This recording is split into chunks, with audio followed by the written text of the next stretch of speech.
So, do you want to be rich or do you want to be wealthy? Can you have one without the other? Wait, aren't they the same thing? On today's show, we're going to explore that and some ideas on how to live a wealthy life. My name is Jim Martin. I'm a financial advisor and the founder of Martin Wealth Solutions, a firm completely committed to helping people plan for and enjoy their retirement.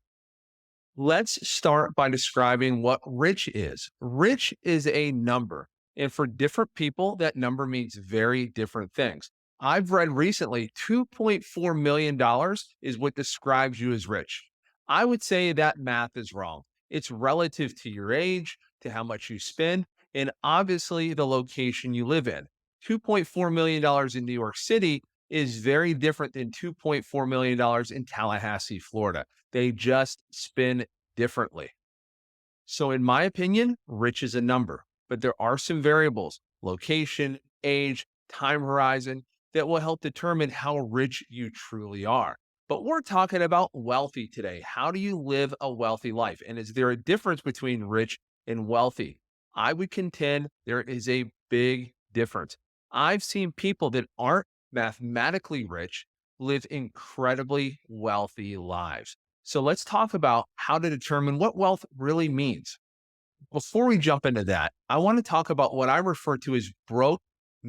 Wait. Can you really have $1 million and be broke?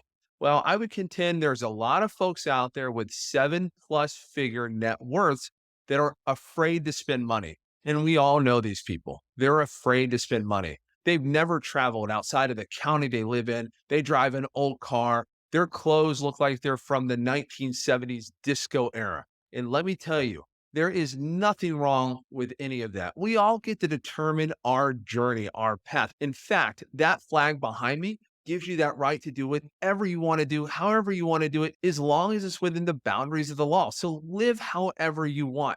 However, there are a lot of people that are rich that are not living wealthy lives. So, what is a wealthy life? Well, I would contend if you took a sheet of paper and you listed all of the things that were important to you, your family, your friends, your relationships, your church, your charity, your animals, your pets, your travel, all of those things that are incredibly important to you. What does not show up in the top five is generally your mutual fund, your 401k statement.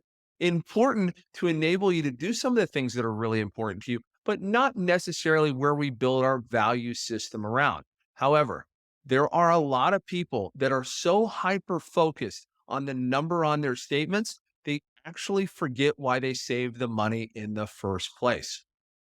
Now, years ago, I was talking to a representative from Fidelity, and they told me that the average beneficiary account lasts for 18 months. That means that the money that you've been saving for 20, 30, or even 40 years will likely be spent within 18 months, according to this representative. I think we all understand that inherited money is spent differently than money that we earn.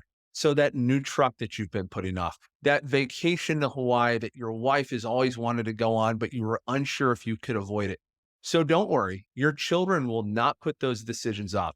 They will find a way to spend that money on the things that are important to them. So how do we live a wealthy life? Well, first off, we want to start with that list. What was the most important thing on the list?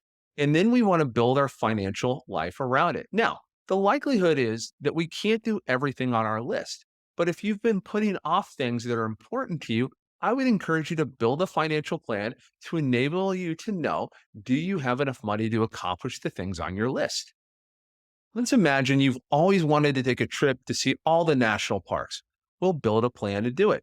In fact, I have a client that wants to go to every continent on the planet. That is one of their goals. So we've built a plan to help them accomplish that goal. That's a wealthy lifestyle. But it doesn't have to be about the money. You can still live a wealthy lifestyle and not spend all of your money today. In fact, it's important to have balance. Understanding that we can spend money and it's not going to put us in the poorhouse allows us to live that wealthy life that we're talking about on today's video. So I encourage each and every person that's watching this video, write down a list, write down all of the things that are important to you. Prioritize those, put a dollar number next to each of those, and then run the math to figure out if you can accomplish those. The fact is, you can't take all of your money with you when you die. The Egyptians tried it, it didn't work. So I would encourage you to figure out where your passions are, where your goals, where your desires. Prioritize those on a sheet, figure out what's important to you, and then build a plan to accomplish those. Hey, if you found this video helpful, do me a favor, hit the like button, hit the subscribe button. We try to release a new video every week. I really appreciate you watching. Remember, plan well and retire happy.